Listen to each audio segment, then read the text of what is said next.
En propuesta semanal, yo tengo un amigo que yo diría que él es casi socio de nuestros programas porque es un invitado de mucha frecuencia, claro, no es cualquier economista, es un economista de mucha experiencia que ocupó importantes funciones en el Banco Central, hasta vicegobernador, pero también ocupó funciones importantes en áreas diplomáticas relacionadas también con la economía. Fue vicegobernador del Banco Central, me refiero a Luis Manuel Piantini. Manuel, muchísimas gracias. Muchísimas gracias. Muchísimas gracias, Ramón, por invitarme de nuevo. Ya tú tienes que poner un desayuno aquí. Sí, sí. Pues además yo no me pierdo todos los jueves. Ahí va la propaganda gratuita a Flavio Gutiérrez en el canal 27, en 3 puntos, que participa Luis Manuel junto con nuestro amigo Ezequiel Molina. Sí. Y que se generan unos debates ahí. Una ensalada ahí. Riquísimo. Muchísimas gracias, Luis Manuel. Gracias a ti, Ramón. Vamos a darle paso a unas tacitas de aroma, sabor y calidad. Déjame primero al Señor que me cuide y me proteja a este pueblo dominicano. Sí, señor. Que necesita que lo cuide y lo proteja. Que lo cuide y lo proteja. Gracias, Kenia, por esta taza de aroma. Muchísimas gracias. Muy agradable este café dominicano, ¿no? Sí. Luis Manuel. ¿Cuánta falta hace? Sí. Y más a esta hora del día. Sí. Luis Manuel, tú eres de los pocos economistas. Ya es posible que tú, con la experiencia que tienes y ya semi-retirado, puedes decir cosas que otros economistas que estén todavía en situación de tener que producir no dicen. Precisamente usted refiere al tema del sector financiero. Y me llamó la atención porque yo tuve a una destacada economista y amiga, Mercedes Carrasco, en esta semana, y cuando le pregunté el tema de las tasas de interés y cómo bajan la pasiva y no la activa, ella mencionó la palabra oligopolio. Por eso tú lo has tratado muchas veces en este programa, y cuando ella lo dijo, creo que fue la segunda economista que me vino y dije, pero esto es lo que ha dicho Luis Manuel en muchísimas ocasiones.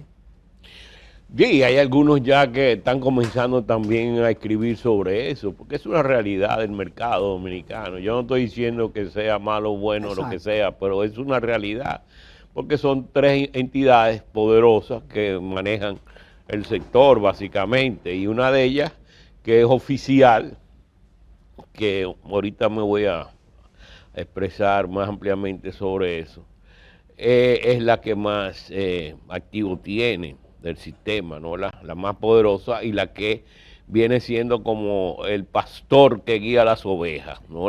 Y el que más gana. El que más gana, bueno.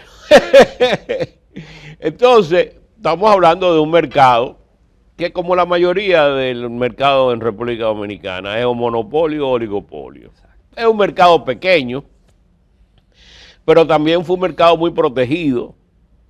Y estas empresas pues se desarrollaron dentro de ese mercado protegido.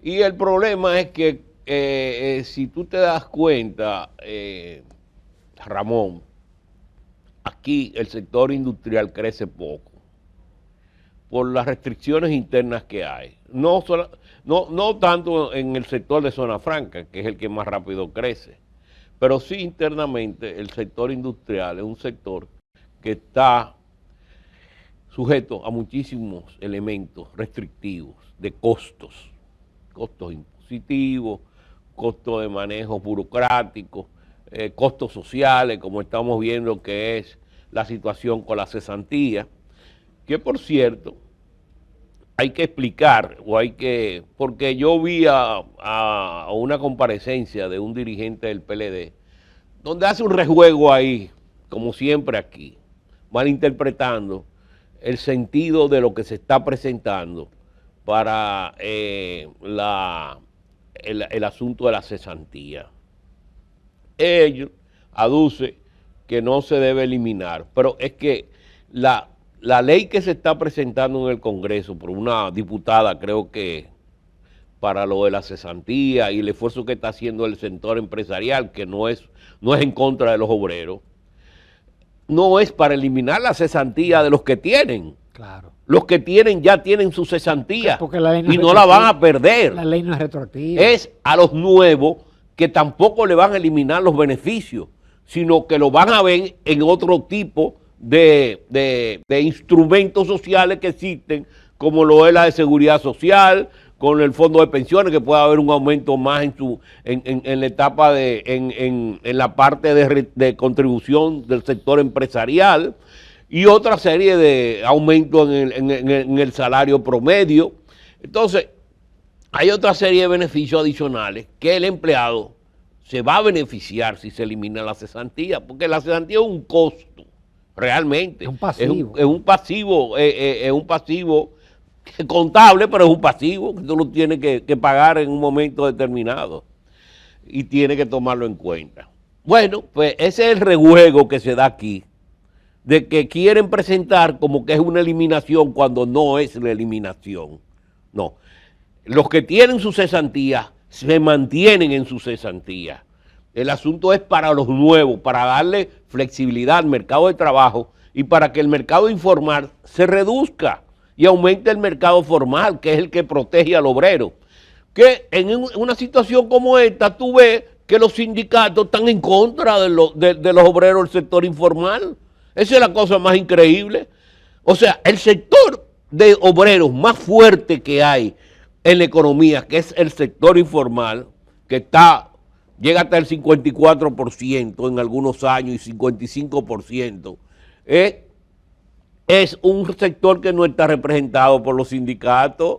Los sindicatos lo que representan es un grupito de privilegiados, la oligarquía de los obreros. Sí, porque a ellos les gusta hablar de mucho de oligarquía. Eso es una oligarquía de los obreros, la aristocracia obrera en este país. Son los sindicatos y además tienen una serie de dirigentes que tienen 40 años, tienen más que Trujillo. Y tanto que criticaban el régimen dictatorial, ¿no, verdad? Hermano, pero la mayoría tienen pensiones del Estado. Pues, tienen todo. Son unos privilegiados, ¿no? Y por esto, pues, naturalmente, el gobierno en su rejuego hipócrita, ¿no? Y los gobiernos pues juegan a eso, ¿no, verdad? Entonces, vamos a la parte que tú estabas señalando. Fíjate, una manera, porque el problema de esto es el manejo de los instrumentos de mercado, que son las tasas de interés, las tasas de cambio, los márgenes, ¿no? En una publicación que hace hoy el Banco Central, o en estos días el Banco Central. El jueves. El jueves, ¿no? Sale ahí el nivel de rentabilidad de la banca por encima del 20%, cuando tú tienes un PIB que no crece. Yo creo que, bueno, tú dices, bueno, pero tápame un poquito eso, ¿no? No me lo presentes tan crudo. Que mientras los otros están cayendo, tú estás creciendo, cuando se supone que tú eres que está alimentando a la economía para que crezca. Entonces, es contradictorio de cómo el que alimenta a la economía es el que crece cuando la economía se está cayendo. Algo está pasando ahí. Algo está pasando ahí. Usted tiene que ir a esa situación. ¿Por qué? Porque está constriñendo, ¿no? la capacidad de su manejo para que la economía crezca como autoridad, vamos a decir, ¿no? De que no está cumpliendo una función, de que aquel instrumento que se supone que es que el que va a hacer que la economía crezca, esté creciendo, pero la economía esté cayendo. Bueno, entonces, ¿qué es lo que...? Hermano, y es que no será más rentable usted comprar certificados del banco y bonos del Tesoro, de Hacienda, que quizá prestar. Pues eso es lo que están haciendo los fondos de pensiones, porque eso es tesorería, muy fácil, se la ganan sentados, sin ir al campo a buscar la rentabilidad, ¿no? ¿Verdad? Ahora, tú te señalabas, porque quiero caer en lo de tu artículo de esta semana, sobre los oligopolios. Entonces ahí el margen en que juegan la banca, porque ahí es el asunto del margen, ¿no? Y el mantenimiento de altas tasas de interés, que muchas veces no es tanto, porque aquí la diferencia es el margen, el manejo del margen. El nivel de la tasa de interés muchas veces te lo da el asunto del nivel crediticio del país, una serie de elementos adicionales fuera del mercado también, que es la seguridad en la economía. Entonces, y en la política, en la geopolítica en que vive un país.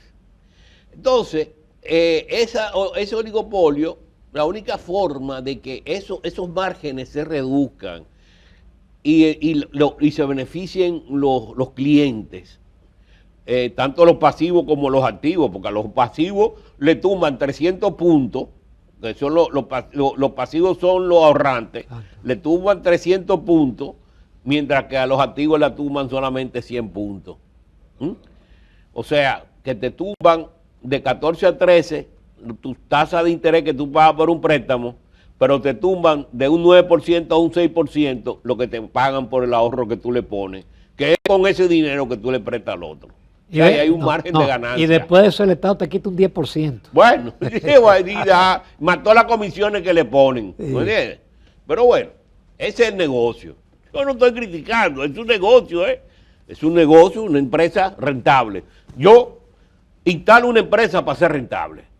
Ahora son las autoridades que manejan que asumen los niveles de riesgo y los niveles de flexibilidad que tiene un mercado para que se adapte a las circunstancias en que esa economía demanda para poder crecer.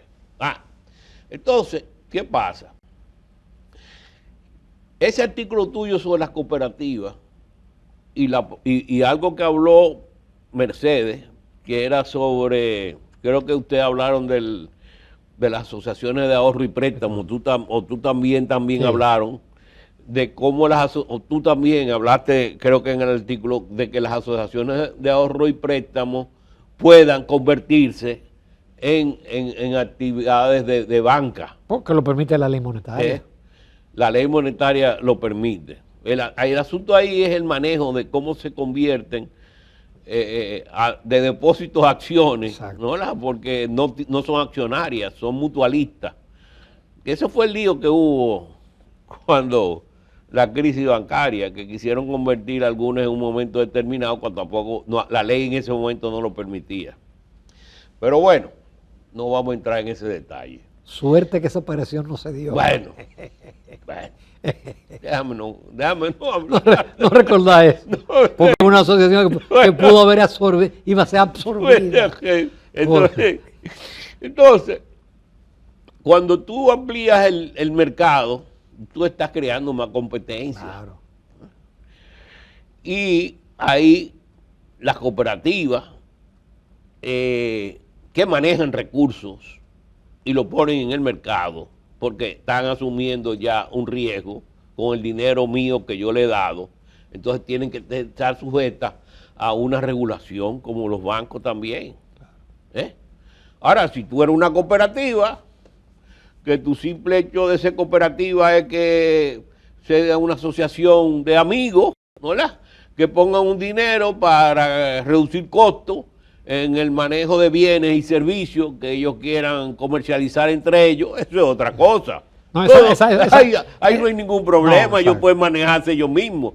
El problema es cuando toman recursos y lo ponen a prestar también. ¿Qué es lo que pasó con lo de Herrera? Que quebró. Suerte que era chiquita. Sí, pero es un riesgo sistémico en un momento determinado dependiendo del tamaño. ¿Verdad? Entonces, ¿cuál es un instrumento ideal para poder manejar un poco más y reducir ese problema del oligopolio, de los márgenes? El Banco de Reserva. Pero el Banco de Reserva quiere jugar el papel de banco privado, de carnicero del mercado. Y mostrar los mayores beneficios posibles. O del carnicero del mercado, ¿no verdad? Y no es un problema de ahora. Es un problema que lo estamos viviendo hace años.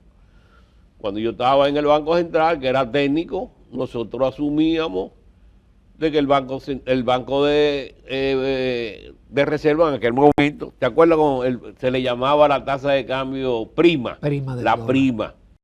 Pues el Banco de Reserva participaba en ese mercado, que era un mercado no oficial, era un mercado ilegal y participaba, ¿tú entiendes? Porque ahí se ganaba su madre. Para nosotros era inexplicable, pero los presidentes se hacen de la vista gorda, porque como le llevan su cuarto, miren, nos ganamos tanto y estamos. Pero en aquel tiempo, no estoy diciendo ahora, el Banco Central tenía que asumir pérdida del Banco de Reserva, en base a que se caían, estaban desencajados la mayor parte del tiempo, no cumplía con las exigencias del encaje, ¿eh? Y se le daba una serie de facilidades que no se le daban a los otros y que para ser dirigido a los sectores. Mentira. A los sectores de unos cuantos. Como aquí se ve, ¿qué es lo que pasa? Cada vez que inventan y que da crédito, ¿para dónde que se van? ¿Entiendes? Pero bueno, entonces, desde aquella época está uno luchando con el Banco de Reserva que asume una función social. Porque es un banco del Estado. Usted no puede pretender que sea un banco privado. Es más, el mejor negocio que hay es ser administrador del Banco de Reserva. ¿Me entiendes? Por el poder que le dan. No le estoy diciendo que a nadie que sea administrador, no me lo estoy, sino que en el tren público, esa es una de las mejores posiciones que hay. Y aún haciendo ese error social que tú dices, pueden ganar dinero. Pero sí pueden ganar dinero, pero cumplir con las funciones del Estado también. Mira, ahora hay problemas en el sector de la construcción. Ahí pudieron haber hecho un esfuerzo en términos de ellos saben, en tasa de interés, y hacer lo que hicieron con los carros. Que pusieron una tasa de interés al 5 y pico, pudieron haber puesto con el sector de vivienda, de la vivienda feliz, en vez de estar cobrando 12, 10, 8 algunas veces, haber puesto una tasa de mediano plazo y largo plazo más equitativa para esos adquirientes, que son de la parte social, de la que quiere el gobierno ayudar. Entonces, el Banco Central debería ser un apalancamiento de la política también social del Estado, y que gane su cuarto. Nadie está diciendo que no lo gane, pero que sea menos ambicioso, menos, que no tenga tanta angurria. Porque es que ahí están los bonos, una serie de cosas, ¿tú entiendes? Hay muchos incentivos. Bueno, entonces, la capitalización del propio banco, que uno no está criticando eso, ¿tú me entiendes? Pero sí que cumpla con una función social como Banco del Estado. Ahí está lloviendo. Creo que fue el economista Andrés Daguajerijo que propuso que el Banco de Reserva se convirtiera en un banco de desarrollo. No sé, porque el Banco de Reserva viene siendo también el banco del gobierno en el manejo de sus operaciones corrientes. Y ya como un banco de desarrollo no podría asumir ese papel. Pero que esa es otra ventaja que tiene, que el costo de su fondo es mucho más barato que el de los porque no le paga interés al gobierno. Exacto. Hola. Exacto. Y maneja muchísimos miles de millones ahí. Pero bueno, no quiero cargar el dado al Banco de Reserva, pero sí quería poner sobre la mesa, ahí tenemos una persona capaz, también conocedora de eso, economista de larga data, que este muchacho de Santiago, Aguilera, que siempre se ha hablado del manejo que él es empresario de encuestas y cosas, pero es un economista también, un muchacho que hace tiempo ha venido manejando, sí, parte del mercado de encuestas. Y él puede darle una función más social al Banco de Reserva, ojalá y lo haga y le presente un plan, porque él no puede hacer por sí mismo, él lo puede hacer con el gobierno, con la aprobación del presidente, pero sí lo puede hacer con tasa de interés también. En el manejo de las tasas de interés lo puede hacer él. Lo que pasa es que ahí hay un mercado complicado. Pero bueno. Vamos a una breve pausa. Que tú dejaste la pista caliente. Bueno. Y nos vamos, porque tenemos de muchos temas con el economista Luis Manuel Piantini. En Propuesta Semanal se nos incorpora a Ana Patricia Núñez Fernández, que de manera virtual, y que le tiene una pregunta a Luis Manuel Piantini. Buenos días, señor Luis Manuel, ¿cómo se encuentra? Un tema que está muy sobre el tapete en estos días es la indexación de los salarios. ¿Cuál es su opinión y cómo repercute esto en la economía? Yo le tengo miedo alguna vez a tu hija, pues trae uno busca pie.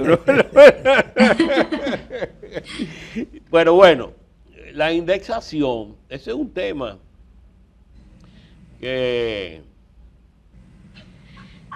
Mercedes, Jesús, un muchacho economista que tuvo una superintendencia, fue el primero que lo planteó.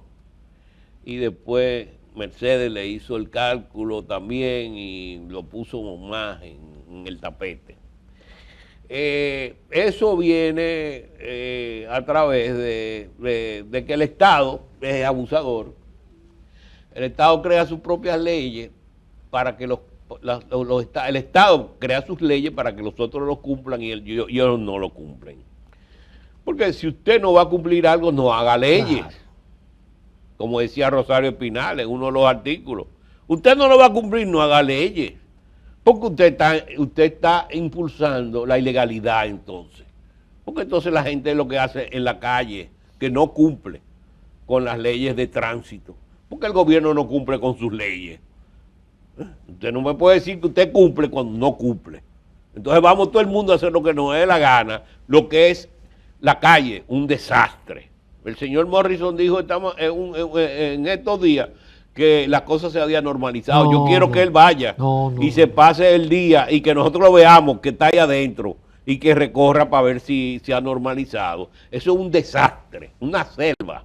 Pero bueno, no caigamos en eso, para yo no coger pique desde ahora, que está muy temprano todavía. Pero bueno, entonces la indexación es un derecho que se le dio a los sectores de más bajo ingreso, que tú no lo ves a los obreros tampoco defendiéndolo en este momento. O sea que yo no sé, los sindicatos, por eso yo no sé los sindicatos que es lo que defienden, su interés, el interés de la clase de ellos, bueno, de la clase dirigencial. Entonces, ¿qué pasa? Es una forma de mantenerle el poder adquisitivo. No puede ser que el Estado te aplique un impuesto de un 15% sobre tu salario, cuando el salario está por debajo de la canasta familiar, porque tú estás empobreciendo más a esa persona. Tú tienes una política social de repartir subsidios, pero ya estamos viendo la PUS que está saliendo de todos esos programas.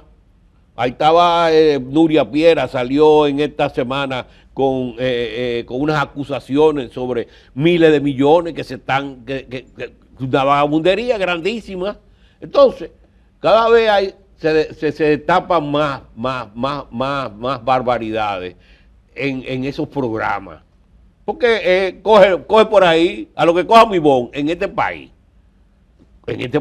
donde no hay responsabilidad pública, Ramón, que tú lo sabes bien. Entonces,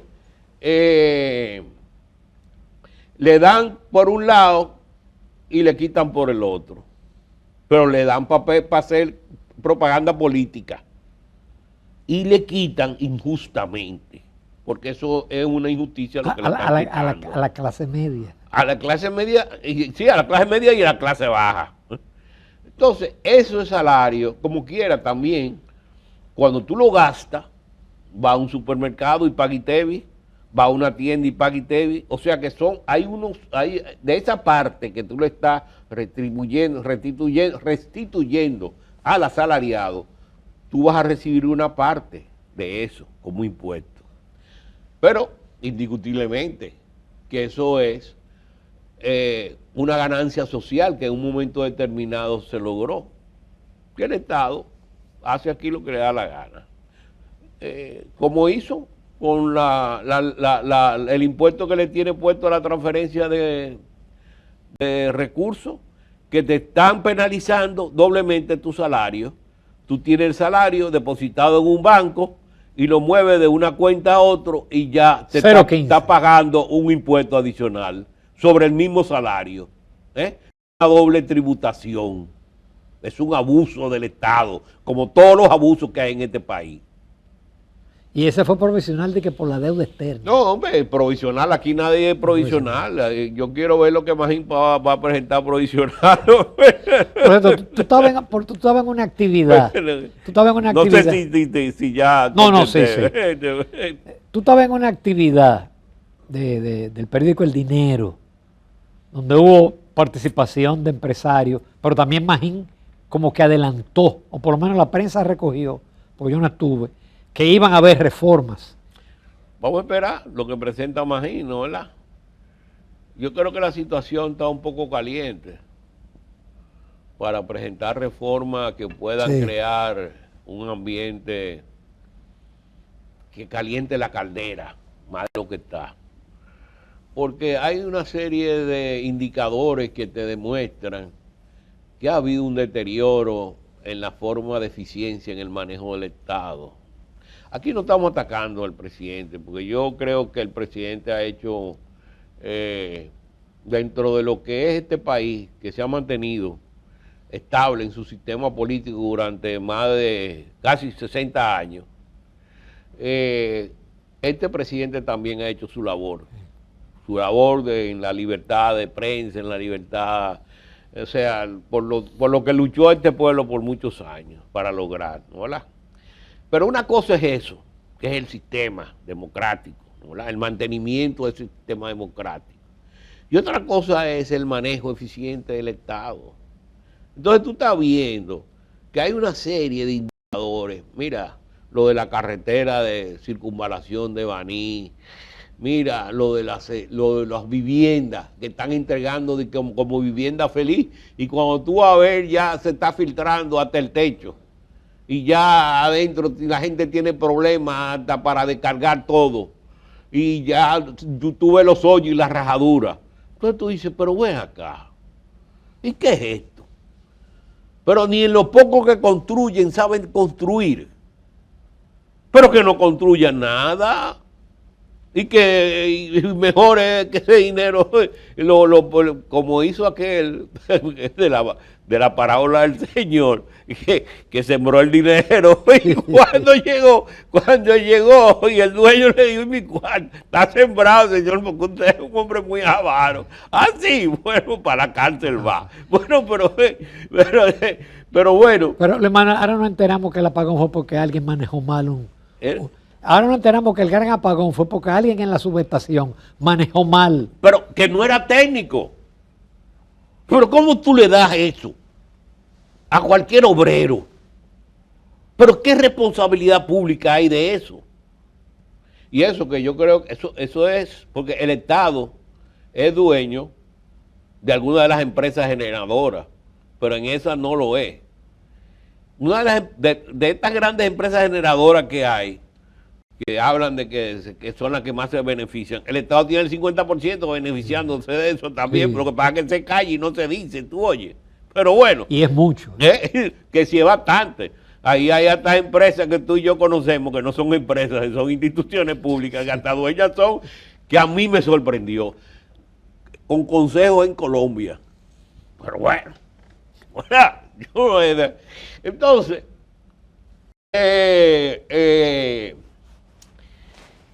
lo que te digo es que hay un deterioro en el manejo hasta de los proyectos.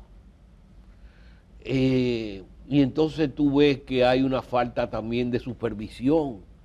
Porque hay una cosa, Ramón, yo no sé cuánto nos queda a nosotros. Cuando tú ves cómo ha sido manejado este país, desde que, vamos a decir, desde que Balaguer, en el año 66, para no irnos más para atrás. Bueno, Balaguer manejaba el Estado de su despacho, porque Balaguer tuvo 40 años anteriormente, ya había sido presidente también y todo, ¿no? Ya él conocía más o menos el engranaje. Bueno, Estado pequeño en esa época, y ya él sabía cómo se manejaba, y él lo manejaba en su despacho, y el presupuesto era con una libreta, ¿y cuánto quedó? Y, pues había que sobrar. Para ese sobrante, el 40 y 50% era para inversión. Ese era un toro de verdad. Oye, lo que estamos sufriendo nosotros ahora, cero endeudamiento. Después de que tanto lo criticamos, ¿no? Y estamos viendo que el hombre era que sabía. 32 presos. ¿Entiendes? Bueno, entonces, después de que ha hecho 2, 3 nada más, y el no tiene una, pero bueno, no caigamos en eso. Entonces, Balaguer así era que manejaba y tenía el control de todo. Él sabía quién cogía, quién no dejaba por aquí, que se paraba en su despacho. Pero bueno, ahora no era la barbaridad que uno está viendo ahora son miles y miles de millones que tú dices, pero bueno, ¿pero y qué es esto? Y cuando que aquel se cogió 2.000 y 10.000 y 40, 50.000 millones hasta se ha hablado por ahí. Se ha hablado por ahí, sí. Pero ¿y cómo es eso, señor? Pero ¿y qué barbaridad? ¿Y qué país es este? Bueno, entonces, seguimos, don Antonio. Don Antonio, la que manejaba eso era parte de su familia, que era que estaban en la parte administrativa, y era más o menos lo que manejaban toda la parte administrativa del gobierno. Don Antonio, un hombre, un hacendado, exitoso, un hombre con mucho carácter, con mucha fuerza. Pues yo me supongo que la parte política, ¿no? Pero más o menos el que manejaba era la familia. Pues terminamos en una crisis. En una crisis terminamos. Yo quiera que esto no. Bueno, no quiero echar. Bueno. Entonces, ¿por qué que va al mismo rumbo? Cuando tú ves cómo se desarrolló aquel gobierno y cómo se está desarrollando tú dices, no, pero nosotros vamos por el mismo camino. Vamos por el mismo camino. Vamos a tener casi el mismo resultado posiblemente. Bueno, yo lo dije desde un principio hace unos años, cuando comenzaron con lo del gato corriente. Señores, tengan cuidado, que aquí hay ejemplos ya, pero no hicieron caso. Porque eso es muy fácil de manejar, tú sabes, para fines políticos. Sí. Para la politiquería es muy fácil de manejar eso. Bueno, entonces, ¿qué pasa? Después vino Salvador, doña Cela, bueno, Salvador manejaba más o menos, y después volvió Balaguer y Lionel. Ahí Danilo fue un buen primer ministro, vamos a decir. Gran gerente. Es un gerente. Pues Danilo era el secretario de la presidencia y a través o secretario administrativo de la presidencia, ¿no? ¿Verdad? Y él nomás habla, la mayoría de las cosas, los nombramientos en el exterior inclusive, manejaba él, pero fue un en ese momento demostró que fue un buen administrador, ¿tú entiendes? En el manejo gerencial. Y después, el presidente Fernández aprendió porque él estaba dedicado más en su aspecto político y a otra parte, más que a la parte gerencial, que era el que manejaba diariamente Danilo. Pero después el presidente, cuando vino después, por 2 periodos sucesivos, ahí ya él manejaba el propio Estado, ¿me entiendes? No había un primer ministro ahí. Y entonces el problema de ahora es que tú no sabes quién está manejando qué. Y mira que el presidente es gerente y es economista. Bueno, pero uno tiene la impresión que economista, pero no. Uno tiene la impresión que él está solitario, que hay una cantidad de funcionarios ineficientes. Sí, pero tú lo ves en muchas actividades, saltando de un sitio para otro, con mucha promoción y publicidad, pero el manejo diario del Estado. Hay que sentarse. ¿Tú entiendes? Sí, y entonces ¿cómo tú lo ves? En que están saliendo problemas en este sector, en el otro sector. Mira, la inflación, por el problema de los alimentos, que venimos diciendo, inclusive un editorial que habló del maquillaje, el maquillaje en las cuentas del sector agrícola. Sí. ¿Ah? Ve a ver cuántas son las importaciones de alimentos en este país, que estamos hablando de que somos autosuficientes. Son de 4.000 millones de dólares. ¿Autosuficiente en qué? Con 4.000 millones de dólares en importación de alimentos. Entonces, hay una serie de elementos que ya te van diciendo, que están surgiendo.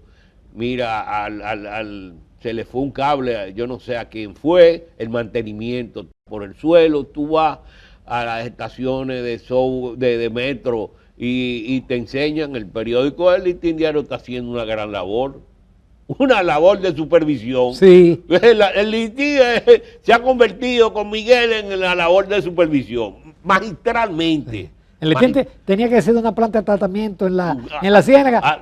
Para que la CA dijera que le va a No, porque ya, él ha mandado a su gente por todas partes ya. Es un supervisor del Estado, de la ciudadanía, de que se cumpla con los gastos, ¿no? Entonces, ahí se ve qué es lo que está pasando en este país. Que no tiene más tiempo, Luis Manuel. Osiris hablaba del problema que pasó en la circunvalación de Baní. Y dice que puede ser un problema que esté pasando en todas las demás, porque es la misma técnica que parece que se estaba aplicando. No obra nueva. Entonces hay que revisarlo todo. Pero bueno. Luis Manuel, gracias porque tú dices las cosas como son y las dices. No. Yo lo que quiero es que las cosas sean mejor en este país, que seamos más eficientes en el manejo del Estado y en el manejo de las empresas privadas también. Que haya más competencia, más posibilidades de que la gente se acceda a ser propietario de medios de producción, porque eso es lo que es el capitalismo. El capitalismo es ampliar el mercado de vendedores y compradores. Eso es el capitalismo. Ese es el mercado. Entonces. Gracias, Luis Manuel. Gracias, Ana Patricia. Gracias. Y continuamos, amables televidentes, con Propuesta Semanal.